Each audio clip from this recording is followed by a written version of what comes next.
സംഭവം എന്താണെന്ന് വെച്ച് കഴിഞ്ഞാൽ ഈ 18 വയസ്സ് പൂർത്തിയായ ഉടനെ ലൈസൻസ് എടുത്തിട്ട് 4 വീൽ ഓടിക്കാൻ വരുന്ന ഒരുപാട് പേരുണ്ട്. അത് 4 വീൽ ഓടിക്കാനെന്ന് പറഞ്ഞു കഴിഞ്ഞാൽ ടാക്സി വണ്ടി ഓടിക്കാൻ, ഊബർ ഓടാൻ. പൊതുവേ നമ്മുടെ നാട്ടിലെ ഈ പറഞ്ഞ യുവാക്കളുടെ ഒരു പ്രത്യേകമായ ഒരു താല്പര്യമാണ് ഈ പറയുന്ന കണക്ക് 18 വയസ്സ് പൂർത്തിയാവുക, ഒരു 4 വീൽ ലൈസൻസ് എടുക്കുക, നേരെ എറണാകുളത്തേക്ക് വിടുക, അവിടെ നിന്നൊരു വണ്ടി ഊബർ ടാക്സി റെന്റ് എടുക്കുക, ഓടുക. ഇതാണ് ഇവരുടെയൊക്കെ ഒരു മൈൻഡ് സെറ്റ്. അപ്പോൾ 18 വയസ്സ് പൂർത്തിയായ ഒരാളെ 18 വയസ്സ് പൂർത്തിയായിട്ട് ലൈസൻസ് എടുത്ത് വരുന്ന ഒരാളെ സംബന്ധിച്ച് എക്സ്പീരിയൻസ് എന്ന് പറഞ്ഞൊരു സാധനം ഉണ്ടാവില്ല. അതുകൊണ്ട് തന്നെ ഇവർ വണ്ടി ഓടിക്കുന്നത് ഭയങ്കര റോങ് ആയിട്ടായിരിക്കും. അതുപോലെ തന്നെ വണ്ടിയെ പറ്റിയുള്ള ധാരണക്കുറവുണ്ട്. അതുപോലെ തന്നെ വണ്ടി ഓടിച്ചുള്ള എക്സ്പീരിയൻസ് കുറവാണ്.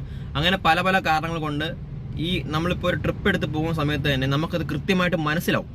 അപ്പം ഇതിന്റെ മെയിൻ ഒരു കാര്യം എന്ന് വെച്ച് കഴിഞ്ഞാൽ ആക്സിഡന്റ് ഉണ്ടാവാൻ ചാൻസ് ഉണ്ട്. അതുപോലെ തന്നെ റോഡിലൂടെ പോകുന്ന മറ്റ് യാത്രക്കാർക്കുള്ള ബുദ്ധിമുട്ട്, ഇതൊക്കെ ഒരു മെയിൻ സംഭവമാണ്.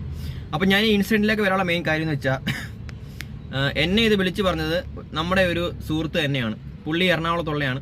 അപ്പോൾ പുള്ളിയുടെ വണ്ടി വർക്ക്ഷോപ്പിലായ സമയത്ത് പുള്ളി വർക്ക്ഷോപ്പിൽ കൊണ്ട് കൊടുത്തിട്ട് തിരിച്ച് വീട്ടിലേക്ക് പോകാൻ വേണ്ടി ഊബർ ടാക്സി ബുക്ക് ചെയ്തു. ഊബർ ടാക്സി ബുക്ക് ചെയ്തപ്പം അധികം ട്രിപ്പുകളൊന്നും എടുക്കാത്ത 5 സ്റ്റാർ റേറ്റിംഗ് ഒക്കെ ഉള്ള ഒരു ഡ്രൈവറാണ് പുള്ളിക്ക് വന്നത്.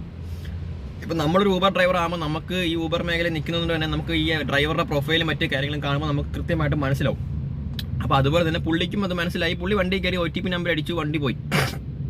വണ്ടി കുറച്ച് ദൂരം പോയപ്പോഴത്തേക്കും വണ്ടി നേരെ അല്ല പോകുന്നത്, വണ്ടിക്ക് ഇൻബാലൻസിങ് ആയിട്ടാണ് വണ്ടി പോകുന്നത്. അതായത് നേരെ പോകേണ്ട വണ്ടി കുറച്ചൊന്ന് ഷേക്കൊക്കെ ആയി, സ്റ്റിയറിംഗ് ബാലൻസ് ഈ പയ്യനില്ല. അത് മലപ്പുറത്തോ കാസർഗോഡോ ഉള്ളൊരു പയ്യനാണ് എന്നാണ് പുള്ളി എൻ്റെ അടുത്ത് പറഞ്ഞത്. അപ്പം ഇങ്ങനെ പോകുന്ന സമയത്ത് വണ്ടി ഷേക്കായി. അതുപോലെ തന്നെ ഗിയർ പ്രോപ്പറായ രീതിയിലല്ല ഗിയർ ഷിഫ്റ്റിംഗ് നടക്കുന്നത്. അതുപോലെ തന്നെ വണ്ടി ജർക്കിംഗ് ഉണ്ട്. അങ്ങനെ കുറേ കാര്യങ്ങൾ ഈ പുള്ളി നോട്ട് ചെയ്തു.